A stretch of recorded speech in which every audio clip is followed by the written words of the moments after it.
Hola, muy buenas tardes. Mi nombre es Silvia Bonsergent. Es un gusto estar con ustedes y vamos a continuar con nuestro curso. El módulo de hoy es el módulo 4 sobre sangrado menstrual abundante. Bien, y para comenzar podemos decir que el sangrado menstrual abundante lo es en cantidad, en duración o en patrón, que corresponde a 1/3 de las consultas ginecológicas y que según Matheson es muy frecuente en mujeres en edad reproductiva, jóvenes, caucásicas, no hispánicas, solteras y obesas. Tiene un gran impacto en la calidad de vida y en la productividad de la mujer y veremos ahora sus características y cuáles son los tratamientos más convenientes. Pero para poder hablar de sangrado menstrual abundante o hipermenorrea o menorragia, tenemos que recordar lo que es una menstruación normal. Y aquí en este cuadro vemos las características de una menstruación normal. Para ser normal debe tener una frecuencia que oscila entre los 21 y 35 días, debe ser con una frecuencia regular, un sangrado uniforme, con un volumen entre 5 y 80 milímetros de sangre y con una duración aproximada de entre 5 y 7 días. Todo lo que esté fuera de estos parámetros es considerado una menstruación anormal. Y para comprender lo que es una menstruación normal debemos recordar los mecanismos fisiológicos de un ciclo bifásico que hacen que todo el endometrio se desprenda en forma holística. El desprendimiento endometrial es universal, ya que luego de la ovulación lo que queda en el ovario, que es el cuerpo lúteo, produce progesterona que transforma el endometrio proliferativo en endometrio secretor, y si ese cuerpo lúteo no es rescatado por un embarazo, a los 14 días se produce su senescencia y como resultado de la caída brusca de la cantidad de hormonas, de progesterona principalmente, pero también de estrógenos, se produce el desprendimiento de la capa funcional del endometrio y se expone la capa regenerativa, estimulándose la coagulación, la vasoconstricción y los mecanismos de reconstrucción epitelial a partir de los nuevos folículos crecientes del nuevo ciclo. De manera entonces que la menstruación normal es aquella que se produce en forma cíclica cada 21 a 35 días y que dura aproximadamente entre 2 y 7 días. Entonces, menorragia, hipermenorrea, sangrado menstrual abundante o sangrado uterino abundante, se considera el sangrado menstrual que se presenta a intervalos regulares, pero con un volumen mayor de 80 mililitros o una duración más prolongada de 7 días. La pérdida sanguínea menstrual excesiva, entonces, como dijimos al principio, altera la calidad de vida y puede, si no la corregimos, llevar a la paciente a la anemia. Pero ¿qué perciben las mujeres? ¿Qué perciben nuestros pacientes cuando hablan sobre la menstruación? Según esta bibliografía, 1/4 de mujeres con periodos normales consideraban que sus menstruaciones eran excesivas. El 40% de mujeres con menstruaciones excesivas describían a sus periodos como normales. Entonces, solamente 1/3 de pacientes con sangrado abundante consideran a sus periodos como anormales. De manera que cuando nosotros interrogamos a nuestras pacientes en el consultorio, el interrogatorio debe ser dirigido.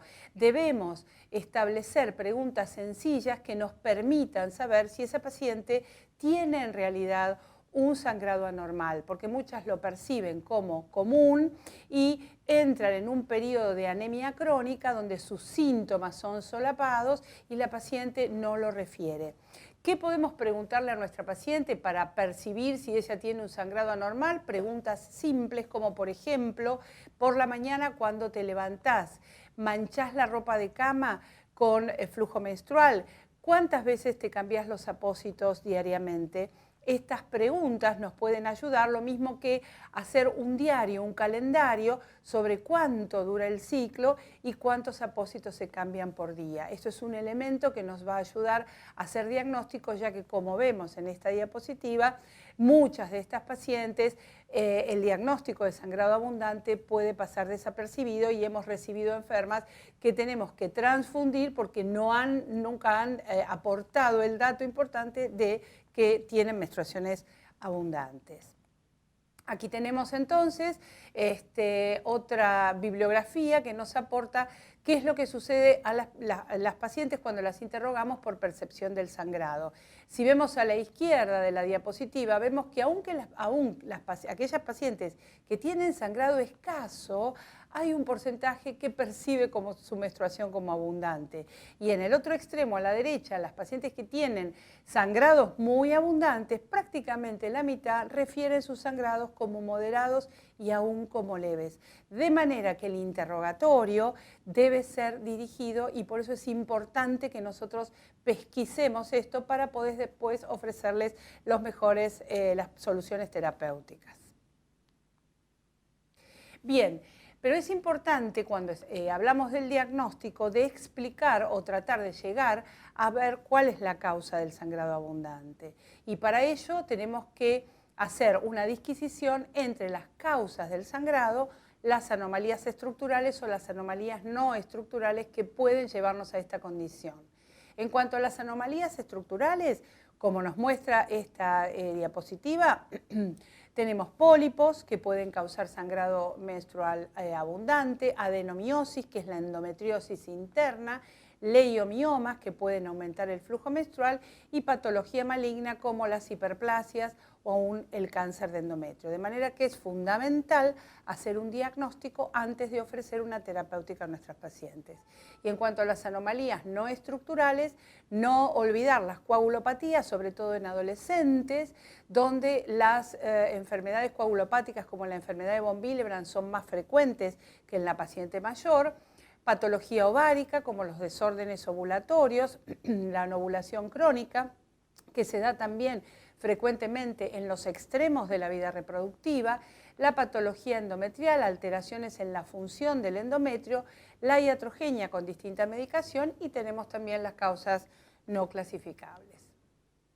Como vemos en el cuadro de la izquierda, vemos que en los primeros años posmenarca la causa más frecuente de sangrado abundante en la adolescencia es la anovulación y como se ve en este gráfico, en el gráfico de la izquierda, vemos que en el primer año posmenarca, en este trabajo, publicado ya por Apter en el año 1997, vemos que en el primer año los ciclos los ciclos ovulatorios en la adolescencia son solo un 15%. De manera que la anovulación crónica y el sangrado abundante producto de esta es muy común en las adolescentes. Pero como vemos en el gráfico de la derecha, no solamente en las adolescentes, en la paciente entre 30 y 50 años tenemos un 40% de sangrado menstrual abundante con cavidad uterina normal. De manera entonces que después de recibir a la paciente y tratar de pesquisar qué es lo que pasa con sus menstruaciones, debemos hacer una evaluación completa, ver la edad y el estado reproductivo de la paciente, la forma de presentación, no es lo mismo un sangrado agudo que descompensa a la mujer que un sangrado crónico, siempre descartar un embarazo, verificar el origen uterino del sangrado, esto parece una verdad de perogrullo, pero la colocación del espéculo y la visualización de que realmente la paciente está sangrando de la cavidad es una de las cosas fundamentales en nuestro examen. Evaluar el patrón, el volumen y la duración, realizar obviamente una historia clínica completa teniendo en cuenta siempre las comorbilidades. Por supuesto, el laboratorio acompañante para descartar coagulopatías, para verificar si hay o no anemia y el resto de la patología, la ecografía que nos va a ayudar a descartar las patologías estructurales y eventualmente biopsia de endometrio en los casos que así lo requieran. ¿Y cuáles son los elementos que contamos para el tratamiento del sangrado menstrual abundante? Bueno, uno de los principales elementos que tenemos para tratar esta condición es el dispositivo intrauterino con levonorgestrel, del cual vamos a hablar en este momento. Bien, ¿cuál es la acción del dispositivo con levonorgestrel en el sangrado menstrual abundante? Sabemos que este reduce, como vimos de acuerdo a su mecanismo de acción en los módulos anteriores, reduce el sangrado del 74 al 97% al año de uso. Y tenemos otro elemento indispensable y es el hecho de que la FDA desde el año 2009 aprueba este dispositivo para el tratamiento del sangrado uterino abundante como segunda indicación, además de la anticoncepción. A los 3 meses el patrón más común es el spotting, es decir, el sangrado muy escaso, y a los 6 meses oligomenorrea, menorrea. Es más efectivo comparado con otros tratamientos médicos y en un estudio randomizado en donde se priorizó un cuestionario sobre calidad de vida de las pacientes en 6 dominios de este cuestionario, este tratamiento fue mejor comparado con los tratamientos habituales. ¿Y por qué es tan efectivo? Precisamente porque la gran cantidad de levonorgestrel en la cavidad uterina de este progestágeno produce glándulas atróficas con una mucosa muy delgada, un epitelio inactivo. Esto produce además supresión de las arterias espiralares, trombosis capilar que rápidamente paran el sangrado y una reacción inflamatoria leve que lleva a la paciente por inhibición de la síntesis de los receptores de estrógenos, disminución de IGF-1 libre e inhibición de la expresión del ARN mensajero a una oligomenorrea amenorrea. Y como vemos en este trabajo, vemos que la línea horizontal divide sangrado menstrual abundante del sangrado normal en 176 pacientes que a nivel basal tenían sangrado menstrual abundante y se utilizó este dispositivo. Prácticamente a los 3 meses el sangrado se había reducido en un 86%, a los 6 meses en un 91% y como vemos a los 12 meses el 97% de las pacientes tenían un sangrado muy leve. De manera que el DIU con levonorgestrel reduce efectivamente la pérdida de sangrado menstrual. Y en cuanto al tratamiento de la menorragia, vemos en este diapositivo que es más efectivo de forma significativa que el fluvibuprofeno y el ácido tranexámico. Asimismo, en esta publicación de la doctora Nappi, en donde compara muchos autores que publicaron los tratamientos en sangrado menstrual abundante y cuáles eran más efectivos en cuanto a la reducción del sangrado después de 6 meses con terapias médicas seleccionadas, vemos que el dispositivo con levonorgestrel figura en primer lugar como el tratamiento más efectivo, aún más efectivo que los anticonceptivos orales combinados, que el acetato de medroxiprogesterona, que el ácido tranexámico y que el placebo. Bien, ¿y qué pasa con respecto a pacientes que tenían esta condición y que se les ofrecía como terapéutica la histerectomía total? Según este gráfico, vemos que la proporción de mujeres que estaban en programación para histerectomía total y que se les ofreció la colocación de este dispositivo, en 56 pacientes que estaban programadas para cirugía, hubo una reducción importante del sangrado uterino anormal con una P significativa que redujo el número de cirugías realizadas en este grupo de patologías. De manera entonces que, si bien este dispositivo modifica mucho el sangrado menstrual, puede haber spotting en los primeros meses, como nos muestra esta gráfica, que ya la hemos visto en otro módulo, pero traigo este diapositivo para reafirmar el concepto. Vemos que el balance-beneficio es muy superior con respecto al sangrado menstrual abundante. Del 82 al 96% de las pacientes reducen francamente el volumen menstrual. De manera entonces que el uso del dispositivo intrauterino liberador de levonorgestrel es una excelente alternativa conservadora a la histerectomía, como vimos en la gráfica anterior, en el tratamiento de la menorragia o sangrado menstrual abundante y debe ser considerada antes de proponer un tratamiento quirúrgico mayor o de cualquier otro tratamiento invasivo.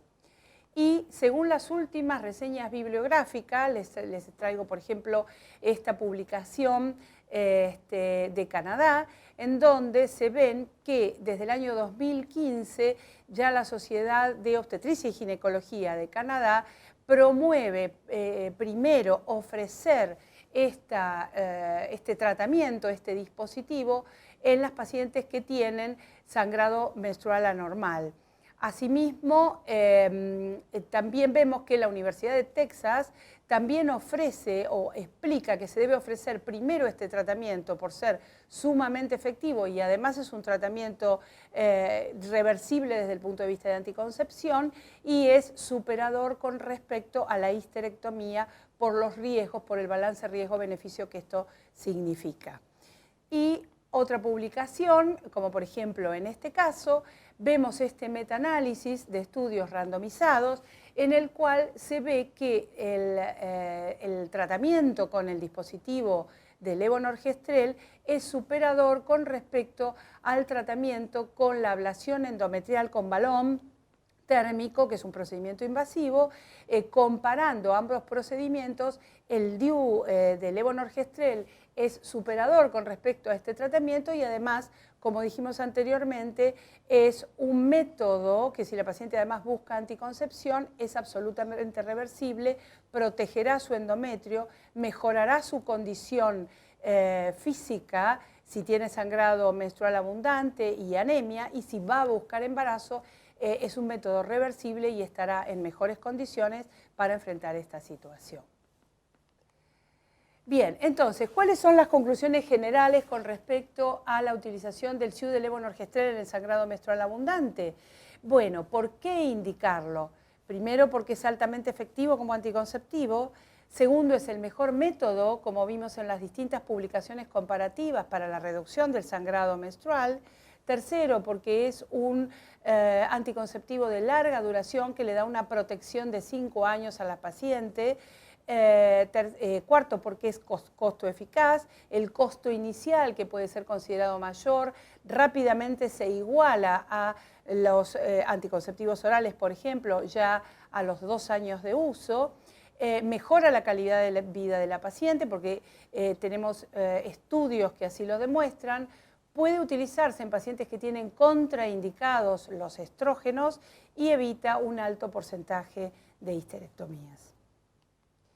De manera entonces que, resumiendo, es un muy buen método, el mejor para disminución de sangrado menstrual abundante y bueno, seguimos con el curso y desde ya muchas gracias.